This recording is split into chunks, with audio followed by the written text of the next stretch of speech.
Hello guys, इस session में हम लोग देखेंगे कंपैरिजन ऑपरेटर्स इनटू पीएचपी, यानी कि पीएचपी में इफ एल्स इफ और इसमें जो हमारी वैल्यूज को हम लोग कंपेयर करते हैं उन कंपेयरिंग ऑपरेटर्स के बारे में हम लोग डीपली डिस्कस करेंगे और from beginner level to advance level. इस सेशन को देखने के बाद आपके तमाम कंफ्यूजन जो है ना वो दूर हो जाएंगे अबाउट कंपैरिजन ऑपरेटर्स। तो चलें, मैंने और यहाँ पे मैं आपको दो साइट्स, आई थिंक आपको पता ही होगा, W3 स्कूल और php.net, ये दो साइट से आपका पहले से तारुफ होगा।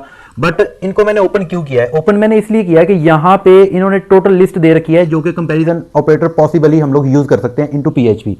अब देखें, आपको लॉजिक बनाने में कुछ इश्यूज या फिर इफ एल्स की स्टेटमेंट से रेलेवेंट कुछ लॉजिक समझ में नहीं आ रही होंगी, तो वो लॉजिक मैं आपको यहाँ से रीड करके एक्सप्लेन करूंगा इनटू सिंपल लैंग्वेज, ताकि आपको इजीली जो है ना आप अंडरस्टूड कर सकें चीजों को। तो चलो प्रैक्टिकल देखते हैं हम लोग इनको किस तरह से जो है ना वो कर सकते हैं, इम्प्लीमेंट कर सकते हैं। मैं यहाँ पे मैंने अपना VS कोड ओपन कर रखा है। मैं यहाँ पे एक न्यू फाइल लेता हूँ और यहाँ पे मैं लिख लेता हूँ compare.php। compare.php के नेम से मैंने एक फाइल क्रिएट कर ली और आफ्टर दैट इस फाइल को हम लोग ओपन कर लेते हैं अपने ब्राउजर में।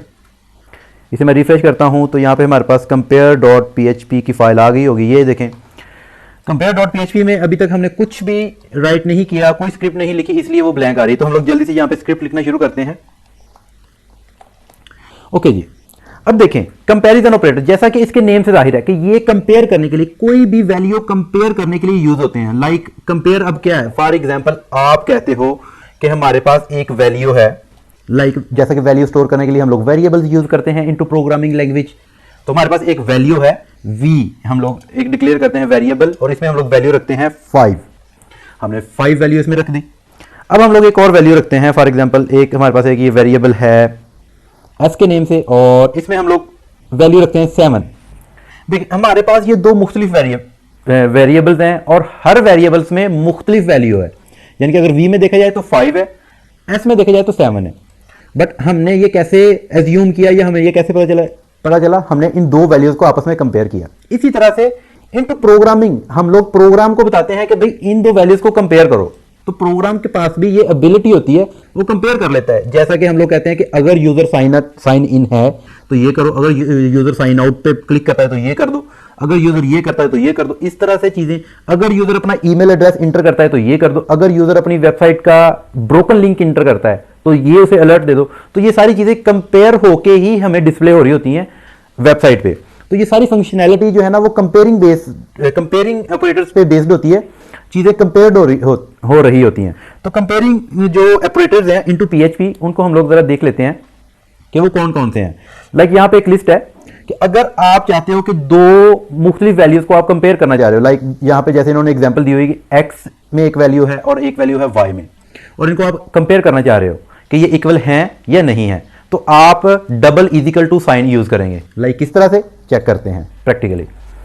देखें पीएचपी में कंपेयर करने के लिए दो तरह से आप इफ की स्टेटमेंट लिख सकते हो।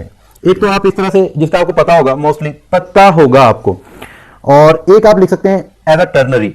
अब ये टर्नरी क्या चीज है, देखें मैंने लिखा $v फॉर एग्जांपल कि मैं कह रहा हूं कि ये जो v में वैल्यू है अगर ये इक्वल है s के, फॉर एग्जांपल दो वेरिएबल्स हैं हमारे पास, हम कह रहे हैं कि इस वेरिएबल में जो वैल्यू आ रही है या जो भी वैल्यू हमने असाइन की है इसको और जो वैल्यू s को असाइन की है, अगर ये दोनों वैल्यूज इक्वल हैं एक दूसरे के, लाइक इसमें 5 है तो फिर इसमें भी 5 होना चाहिए।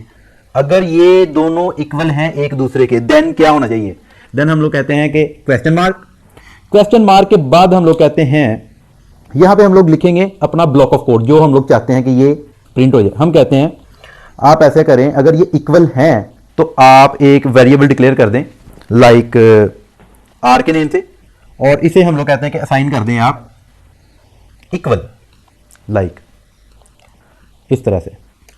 और अगर ये वैल्यूज इक्वल नहीं है तो फिर आप एक वेरिएबल डिक्लेयर करें r का और इसे आप असाइन कर दें नॉट इक्वल।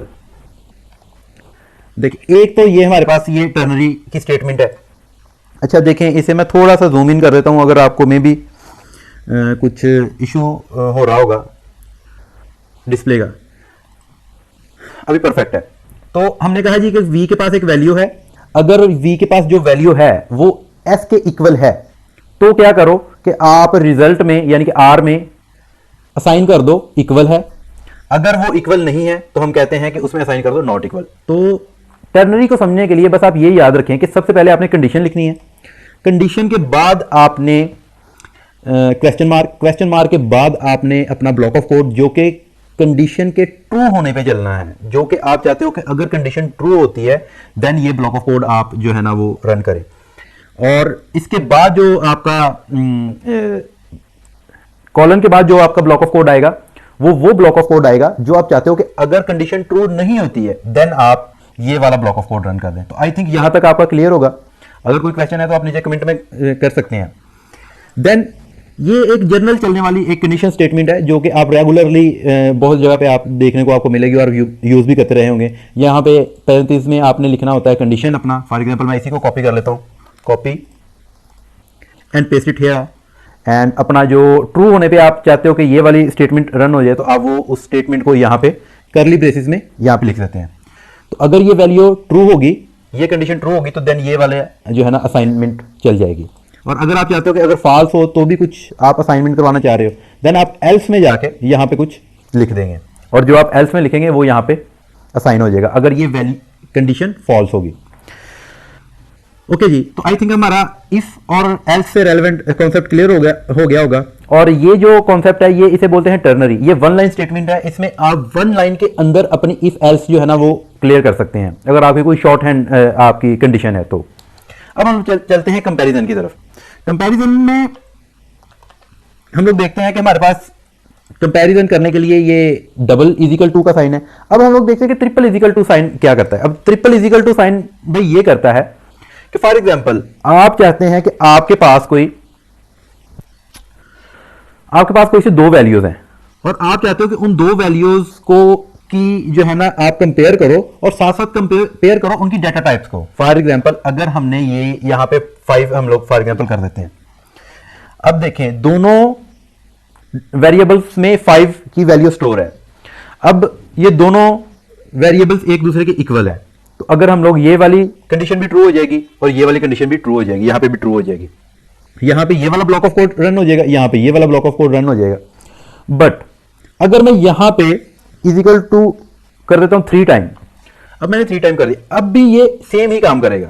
बट अगर मैं इस 5 को सिंगल कोट के अंदर लिख देता हूं फॉर एग्जांपल इस तरह से, अब ये वाली कंडीशन जो है ना वो फॉल्स हो जाएगी, ये वाली कंडीशन बिल्कुल भी नहीं चलेगी, ये वाली कंडीशन भी नहीं चलेगी। क्यों नहीं चलेगी भाई? इसलिए नहीं चलेगी, जरा काइंडली गौर कीजिए। देखें जो सिंगल इजिकल टू का साइन होता है ये आपके पास आपको कंपेयर करके देता है कि आप की जो दो वैल्यूज हैं वो इक्वल हैं या नहीं। और जो ट्रिपल इजिकल टू का साइन होता है वो आपको कंपेयर करके देता है कि आपकी दो वैल्यूज भी इक्वल होनी चाहिए, साथ ही साथ आपकी जो दोनों वैल्यूज की डाटा टाइप है वो भी इक्वल होनी चाहिए, देन वो ट्रू होता है। तो इसी तरह से हम लोग not equal to not equal का साइन भी लगा देते हैं। इसी तरह से हम लोग ये नॉट के लिए हम लोग यूज करते हैं इमिट एब्रीविएशंस। और इसी तरह से अगर हम लोग चाहते हैं कि साथ साथ वैल्यू भी कंपेयर हो और साथ साथ डाटा टाइप भी कंपेयर हो तो हम लोग इसी तरह से इमिट लगा के और डबल इजिकल टू साइन लगा देते हैं। और अगर हम लोग चाहते हैं सिर्फ वैल्यू कंपेयर हो, इनकी डाटा टाइप कंपेयर नहीं हो, तो फिर हम लोग सिंगल इजिकल टू साइन लगा देते हैं। तो आई थिंक यहाँ पे आपका क्लियर होगा। आफ्टर दैट नेक्स्ट हम लोग ऑपरेटर देख लेते हैं हमारे पास कौन सा है। नेक्स्ट ऑपरेटर हमारे पास है कि नॉट इक्वल। ये नॉट इक्वल हम लोग इस तरह से भी लिख सकते हैं, ये इस तरह से भी, और हम लोग नॉट इक्वल, चलिए मैं आपको बता देता हूं। As you can see here हम लोग नॉट इक्वल इस तरह से भी लिखते हैं, इस तरह से भी। तो आई थिंक यहां तक आपका क्लियर होगा। और हम लोग control S to save and now we are going to refresh this page and here we are. तो यहाँ पे हमें कुछ भी प्रिंट आउट नहीं हो रहा। क्यों प्रिंट आउट नहीं हो रहा? हम लोग जाते हैं, हमने यहाँ पे कुछ भी एको नहीं करवाया। क्यों नहीं एको करवाया? चलें भाई हम लोग एको करवा देते हैं। सबसे पहले हम इस वेरिएबल को कॉपी करते हैं, copy and paste it here, and after that हम लोग इस आर को यहाँ पे एको करवा देते हैं। हम लोग कहते हैं echo R, sorry to say that R, control S to save and now we are going to refresh it. जैसे हमने रिफ्रेश किया उसने कहा जी वैल्यूज इक्वल है, यानी कि इक्वल का उसने हमें मैसेज दे दिया। अब देखते हैं ये इक्वल कैसे आ रहा है, प्रिंट हो रहा है। देखें भाई हमारे पास यहाँ पे भी 5 की वैल्यू है, यहाँ पे भी 5 की वैल्यू है। और आफ्टर दैट हम लोग ये एक टर्नरी लगा रहे हैं। देखें ये वाला जो इस स्टेटमेंट है इसे हम लोग फिलहाल के लिए कमेंट कर देते हैं और इसको कॉपी करके यहाँ पे पेस्ट कर देते हैं और इसको भी कमेंट आउट कर देते हैं, control S to save. Now we are going to refresh it. वो कह रहा है कि वैल्यूज आर नॉट इक्वल, यानी कि ये नॉट इक्वल का हमें मैसेज दे रहा है। क्यों दे रहा है? क्योंकि हमने कहा जी कि अगर ये दोनों वैल्यू इक्वल ना हो, अगर v हमने लिखा, देखें इस स्टेटमेंट को आप लोग इस तरह से रीड करेंगे, if v values not equal to value s then assign r is equal to equal else, कि अगर ये वैल्यूज इक्वल हैं देन नॉट इक्वल, यानी कि क्यों? क्योंकि हमने यहां पे नॉट इक्वल का साइन लगाया। अगर हम लोग यहां पे इज इक्वल टू लगा देते हैं, देखें अब वो कहेगा कि इक्वल है। ये देखें, आई थिंक यहां तक आपका क्लियर होगा। मजीद आगे चलते हैं। यहां पे नॉट इज इक्वल टू हमारा हो चुका है, और उसके बाद लेस देन और ग्रेटर देन के हैं ये वाले साइंस, इनको भी आप देख सकते हैं कि अगर आप चाहते हो कि कोई से वैल्यू आप चाहते हो कि ग्रेटर देन है या लेस देन है, तो उसके लिए आप ये वाले साइन यूज करेंगे। और अगर आप चाहते हो कि कुछ वैल्यूज ग्रेटर देन और इक्वल हैं, यानी कि अगर वैल्यू एक वैल्यू से बड़ी है या बराबर है, देन आप ये वाला साइन यूज करोगे। साइन यूज करने का वही पुराना तरीका, आप इफ की सिंगल जो ब्रैकेट्स होती हैं, पैरेंथेसिस होती हैं, उनके अंदर आप कंडीशन लिख देंगे और कर्ली ब्रेसेस के अंदर आप अपना ब्लॉक ऑफ कोड लिख देंगे। और अगर आप चाहते हैं कि एल्स के अंदर भी कुछ ब्लॉक ऑफ कोड रन हो, देन आप नीचे एल्स लिख के उनकी कर्ली ब्रैकेट्स के अंदर जो है ना आप उसका एल्स का स्टेटमेंट लिख देंगे। तो ये बिल्कुल एक सिंपल सा मेथड था जिससे आपको कि आइडिया हो सके कि असल में जो कंपैरिजन ऑपरेटर्स हैं वो किस तरह से वर्क करते हैं। Thank you very much for watching this session, और अगर आप चैनल पे न्यू हैं तो काइंडली सब्सक्राइब कर लें। Thank you very much again, stay tuned.